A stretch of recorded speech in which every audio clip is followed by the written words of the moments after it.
Good evening, all of you. Thank you for joining for today's podcast.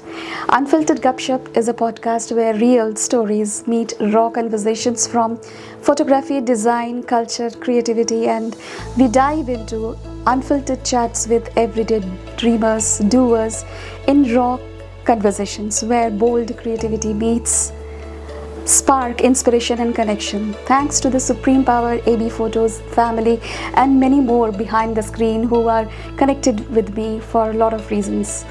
And today's guest we have Sarika. Thank you, Sarika, for joining today's podcast. And I would like to introduce her in my way, but she has many things to say. Sarika is a trailblazer making history as the first Indian American elected to the Cary Town Council and the first Indian American woman elected to Wake County. Her journey is a testament to reliance, leadership, and deep commitment to the community service. Her career spans from a cybersecurity expert to a successful businesswoman and now an elected official representing all of us in Cary. Thank you for joining, and please. Thank you so much for inviting. I really appreciate it. Thank you. And please let us know more about yourself. So I'm a mom.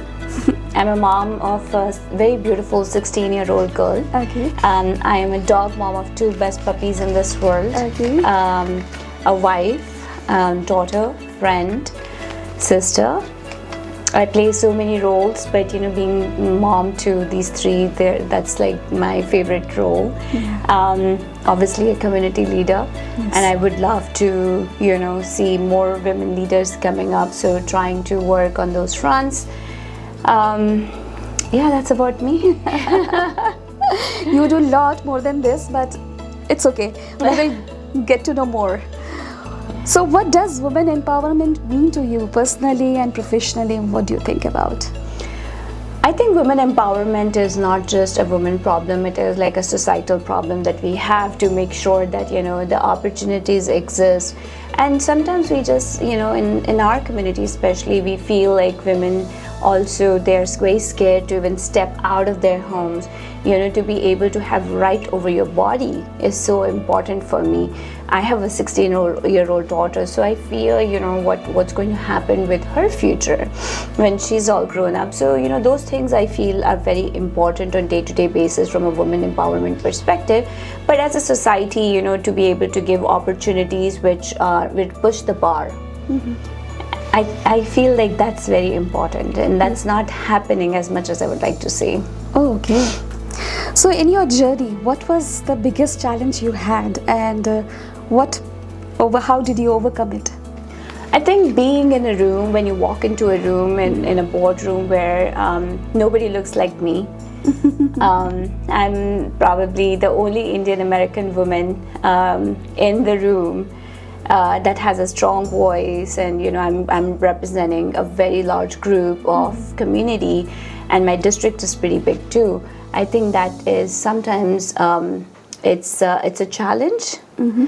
But I think it's a challenge within my own mind. Mm-hmm. But once I am able to overcome that challenge in my mind, I'm like a free-spirited person after that, and I voice my opinion based on the information that I have from people in my district. Okay, so yeah. So do you think women today have more freedom of choice, or they are like bound to something else? I think it depends. I think it depends on the situation, because I feel like the political climate that we're in, Mm-hmm. there's a constant challenge on rights over your body, rights over like the voting rights and whatnot. I feel like those are not the topics that we should be discussing today. Mm-hmm. I think the kind of topics that we should be discussing in today's day and time is, how do we make sure we bring more women leaders up? How do we make sure there are more CEOs, women CEOs in the Yes. boardroom? Yes. How do we make sure that they're on the executive leadership position? How do we motivate them? And unfortunately, that's not what's happening today. And that's I feel like it's a challenge for us, for our youth, that we will have to overcome for many, many years. So what reason do you think they are not in the positions, like the top positions, the women. What is your opinion about it? Why they are not? I think it's also how we are raised. You know, we are raised as a woman to play a certain role in the family. And even no matter how strong of a position that you're in, a woman is still expected to take care of the kids, be at home and cook, clean, and so we play. And sometimes it's not our husbands or our family that are really enforcing that on us. It's us. Like, I'll give you an example without naming someone. I have a very good friend. She's a doctor, and I see her like working so hard during the day, and then coming home and then making sure that the kids have snack on the table. And I'm like, why do you do that? Your kids are old enough, they can go into the pantry and they can take the snacks. And she's like, no, they will not do it. So and nobody's telling her to do it. It is the inner you that makes us because work. that's how she was raised. And I think we have to kind of overcome that barrier in our own minds. Yes. And start like saying it is okay that I cannot cook. And I am there already. After sometimes my council meeting starts from 4 p.m. and it goes on till like 11 p.m. Oh. And I come home, I'm so exhausted, not just physical exhaustion, but the mental exhaustion. Yes. And then I come back and I see my family is pretty happy. They've already ate, they bought something for me too. They're like, we have your dinner ready. So that's like everybody is in this together. Yes. If the family support is not there, we are not successful, at least. Yeah. So I think it plays both sides, Yes, right? It's yes. the family, but it's us. Like, we first have to start thinking it is okay, and then the family steps in to provide support. They help us a lot. But in some cases, we read all these stories, and I see you, I feel you, and in some cases there genuinely no support. Yes, I do agree that. Yeah. So how can education play a stronger role in empowering women, especially in underprivileged conditions? I feel like being aware and to understand, what you can do and you cannot do, it's very critical. And education is liberating. It liberates you. It gives you that information that yes, you can push the bar. But we have seen, like, I'll give an example of my mom. When my mom was growing up, and it was a family with 3 brothers, 2 sisters, and both the sisters could not go to school because the brothers' education was prioritized. But then my dad had an accident twice, major accident, and our business suffered because of that reason. My mom stepped in, and even till today, she's I believe she's in her 70s. Even till today, she's like the backbone of our business in New Jersey. She handles the store, she handles everything. So I think education is liberating, and it's good to have, and I would really recommend that prioritize your daughter's education. But I would say don't limit yourself if you don't have that. It is within you, it is your power. Yes. So what role do men and other people around you play in the movement towards women empowerment? I think it's not just men, it's anybody, right? But yes, there are figures in your life that you look up to. Like, I remember when I was running for my election, there was a father figure who reached out to me. His name is Mr. Vimal Kulapa, and he said, you can do this. And I'm like, me? I have no political background. And he said, yes, you can. You're articulate, you have clear communication, you have good leadership skills. You have experience to do what you're doing. Yeah. You just need a little bit more confidence. And he gave me the confidence, and then my father came in, and my father explained to me that don't get scared of the challenges and the issues. Challenges will come as you grow in your life. Yes. And then my husband was a trailblazer behind me, and he kept pushing me, and he kept motivating me, and he kept telling me that if anyone I know that can do this, it's only you. Yes. So these men have been very influential, very, very strong influence in my life. I did not see what they saw in me, and but when they pushed me a little, I mean, then the sky was the limit, and you see where everything is history. Yes. Thanks to them too. So did you face any challenges as a woman in the political field? So when I started my campaign, it was, we had a kickoff, but then me and my husband, we were very plugged into Indian American community through our philanthropic work, through our store. So I knew everybody, or most of the people, but then, to be able to prove myself as a leader was something very, very different. I worked very hard, and people saw that through that, I worked hard, and slowly, everybody started coming up and telling me that they will volunteer for me. So I had in the end about 350 volunteers who were ready to work for me for my campaign. And when you volunteer, there's nothing for them, right? But then they believed in my campaign.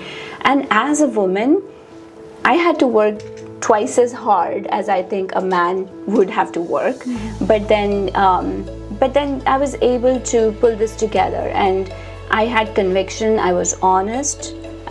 People could see through my integrity, and one thing that was very empowering through that entire campaign was I received so many calls from women and messages saying, when I see that board of yours and I see your face, I see myself in this. Awesome. That's very encouraging. That is very empowering. So, I feel like my election was somehow very empowering for women. Like, I feel if I could empower just 10 women to get out of their home and take care of themselves, whether it is like go for a walk or meet your friends and or take some course and do something for yourself, whatever makes you happy.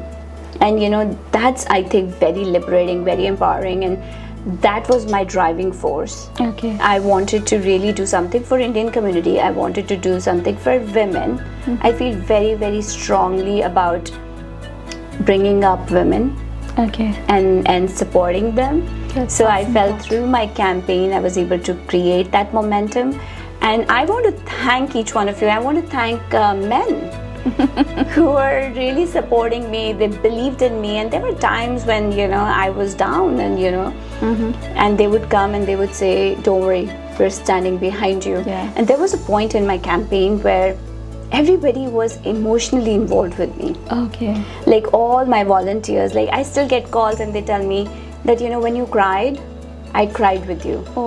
So that was a big deal for me, because I felt like I'm loved. And they are not seeing me just as a woman running. They saw this is one of us who's trying to work for the community and make us proud. And that was a winning moment for me. That's awesome. Can you share a story or experience where you witnessed true empowerment in action? Like any success stories which you would like to share with us? I mean, I think my story, right? Like I came to US when I was 17 years old. 2 suitcases, few $100s. I didn't speak English, and I didn't know anyone in US. I came as an undergrad, and every day was hard. I used to walk miles and miles just to save bus money. I was in an apartment with other girls to save money and on meals. So life was a struggle, but then every day was a challenge, and I took that challenge by its horn. I worked very hard. I stood under JP Morgan Chase building on Wall Street with my mom, and I said, "Ma, I'm gonna work here one day." So and awesome. I did. And I worked so hard in my life, and there was a time when I was actually directly reporting to Morgan Stanley's CEO, Shelly Hannon. And that was like my moment when I said, I have arrived, I've done everything in my power to be successful. And then we moved to North Carolina. Credit Suisse brought me here on a position. I got laid off because they sold the entire line of business. 4,000 people got laid off, and I got laid off. that hit me hard. But then that's how we started our business. You know, Rajos came to life, and we worked very hard as a family on that business. So I feel like every step has been very empowering. Every step was a learning lesson, and I did not take that as a failure. It was somewhere I could start with. And then my political career started. I actually quit my high-paying job to give my time back to my community. When somebody asks me, like, why are you doing this? And I'm like, for the love of my community. I want my community to shine. I want my community to be seen up here. Yes. And I want people to say that, you know, if you want to be in leadership positions, you need to run like Indian Americans too. Yeah. So which year you started your political career? Well, I announced my campaign in 2023. And if I could say, with full honesty, before that I didn't even know anything about politics. So before that, you know, I wasn't even citizen, so I couldn't even vote. I became a citizen very recently. So it was a learning process. But you know, by quitting my job, that gave me the flexibility to be fully involved, and I understand. And my campaign was a process, you know, it was a life-changing process because you talk to so many people. Yes. And it just gave me a little bit more context of who I am, what I value, and you know, it was like a transformation for me as a person. Awesome. In your opinion, how can people work or workplace, home, or more inclusive and supportive for women? How does the environment support a woman in working? I think to give the flexibility to working mothers, to be able to, you know, like there are times when you have little kids, and you cannot, you know, be there in person, to be able to understand from their point of view. I think it's very important. Although, you know, I'm probably not the right person to answer that question because I've never worked in any of my jobs, including the one I'm working in, like a woman. I have never used my woman card. I have always worked like, you know, as an equal to men. And I've always tried to perform at that level. That should be. So that, you know, that's not a mental block for me. But, you know, I understand where you're coming from. But, you know, I feel like, you know, when you have to be successful, you have to play hard. Yes. So how do media and storytelling impact the perceptions of women empowerment now in the society? Like the digital media has flooded, and how it is impacting the empowerment of the woman? I think empowerment needs to come from within, right? Like one thing that I have done in my life is I don't let anybody else tell me that, you know, that you're successful. I make sure that I work towards the success. So I empower myself. I don't let anybody else tell me that. But I think what's happening with the social media and digital information, there's so much misinformation out there that, you know, it is so confusing for people to understand what is right and what is wrong. And that's, I feel like our government should be really working towards putting some strong governance around it, because that misinformation is not good. Like, you know, understanding your law, understanding the laws, understanding what exactly are your rights, you know, what can you do and what you cannot do. I think those are very important things. Like, you know, your security is in your hand. If you feel threatened at any point, you should be able to pick up the phone and, you know, talk to someone, or should be able to reach out police or public safety, or, you know, you should understand what is within your right. And I don't feel like social media and digital world should really dictate how your security is going to be prioritized. Some kind of helpline should be there to understand. The people should reach out, or like. So Cary does have a helpline.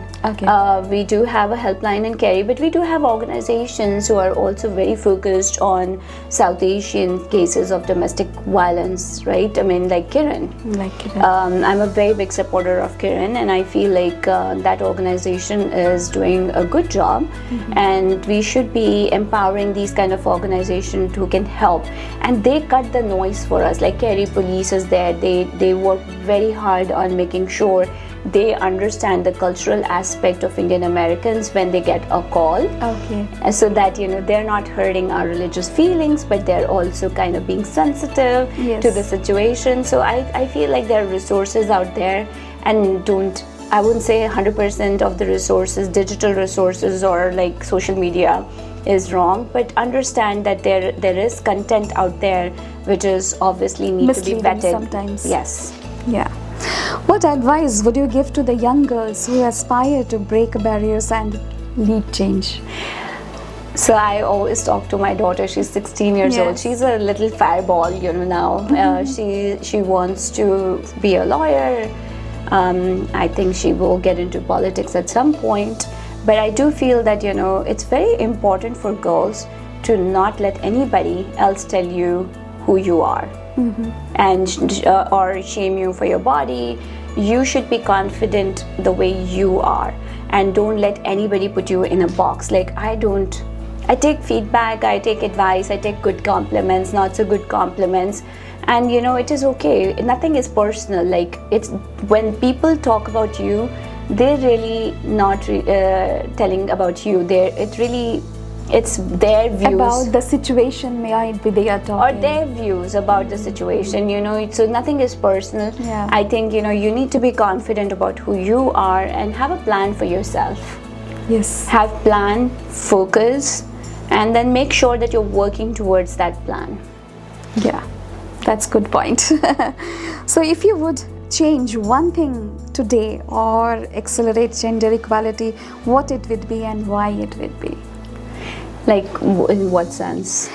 Like if you want to change something regarding gender equality or any other aspect, like we are day to day we face a lot of things, so we want to change anything in our life.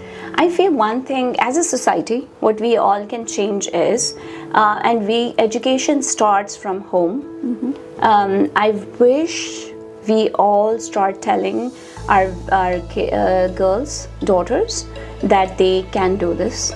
They can be an equal to men, and nothing is impossible in life. So I think that's very important. And to boys to understand that girls are equal. Yes. So I think education starts at home. If I could change one thing, I would say that I wish more families are educating kids on equality. Yes. And being respectful to the other gender.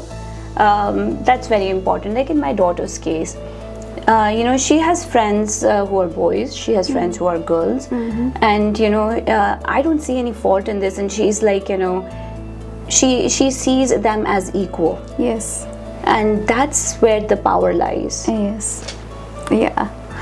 Thank you very much for today's podcast. I'm happy that you were able to come to my Unfiltered Gupshup podcast.